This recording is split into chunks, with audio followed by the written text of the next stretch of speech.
घातक साबित हुए कोरोना के डेल्टा वेरिएंट पर वैक्सीन ने जोरदार वार किया है।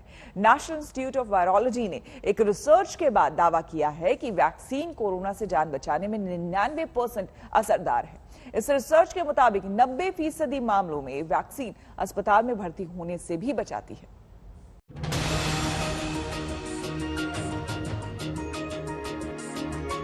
जान और जहान को बचाने में वैक्सीन जादुई भूमिका निभा सकती है। कोरोना की तीसरी लहर की वजह माने जा रहे और बेहद खतरनाक कहे जा रहे कोरोना के डेल्टा वेरिएंट को अपने वार से कुचलने में वैक्सीन कारगर साबित हो रही है।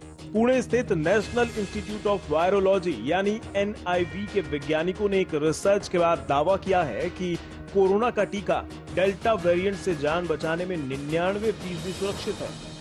वैज्ञानिकों ने यह दावा कुल 677 लोगों के स्वैब सैंपल की जीनोम स्कैनिंग के बाद आए नतीजों के बाद किया है।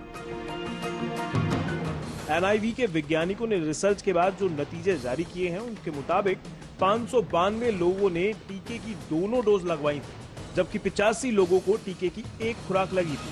वैज्ञानिकों ने देखा कि दोबारा संक्रमण के ज्यादातर मामले डेल्टा वेरिएंट से जुड़े थे। टीका लगवाने के बाद महज 9.8% लोगों को अस्पताल में भर्ती होने की नौबत आई और केवल 0.4% मरीजों की मौत हुई। इस रिसर्च के आधार पर वैज्ञानिकों का कहना है कि कोरोना का टीका डेल्टा वेरिएंट के केस में न केवल अस्पताल में भर्ती होने के मामले घटाता है, बल्कि मौत के खतरे को भी कम करता है। हाल ही में आए सर्वे में भी दावा किया गया था कि वैक्सीन लगवाने के बाद अस्पताल में होने वाले खर्च भी कम हुए हैं।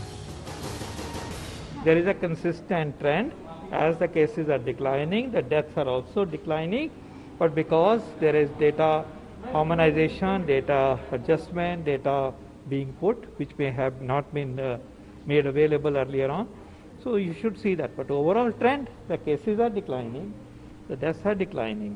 वैक्सीनेशन बहुत ज़्यादा ज़रूरी है कोविड से बचाव के लिए, और जिन्होंने अभी तक अपने शॉट्स नहीं लिए हैं उनको चाहिए कि जल्द से जल्द वो वैक्सीन ज़रूर लगवाएं। साथ ही होम्योपैथी की 3 दवाइयाँ आर्सेनिक एल्बम 30, फॉस्फोरस 30 और ट्यूबरकुलाइनम 200 भी बचाव के लिए ली जा सकती हैं। NIV के वैज्ञानिकों की रिसर्च में शामिल मरीजों की औसत उम्र 31 से 56 साल के बीच थी। इनमें 65.1% पुरुष थे और बाकी महिलाएं।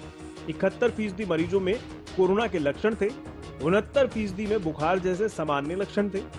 इसके साथ ही 56% में बदन दर्द, सिर दर्द, जबकि 56% को जी मचलाने और 37% को गले में खराश थी। इन आंकड़ों से साफ जाहिर होता है कि वैक्सीन के बाद अगर इन्फेक्शन हो भी रहा है तो भी लक्षण ज्यादा खतरनाक नहीं है। जानकारों का भी मानना है कि टीका लगवाने के बाद संक्रमण सामान्य लक्षण के साथ ज्यादा परेशान किए बगैर ठीक हो जाता है। जिन्होंने वैक्सीनेट कर चुके हैं कोविड के अगेंस्ट, उनको अगर संक्रमण होती भी है तो जानलेवा नहीं होता है। इसे मद्देनजर रखते हुए अगर हम ये थर्ड वेव की डेल्टा वेरिएंट के ऊपर बात करें तो हमारे लिए बहुत जरूरी हो जाता है कि वैक्सीन पे ज्यादा से ज्यादा मात्रा में ध्यान दें और वैक्सीनेट हों। इस रिसर्च के बाद वैज्ञानिकों का कहना है कि अगर ब्रेक थ्रू संक्रमण पर नजर रखी जाए तो इलाज करना तो आसान हो ही जाएगा, साथ ही नया टीका तैयार करने में इससे मदद मिल सकती है। ब्यूरो रिपोर्ट, आज तक।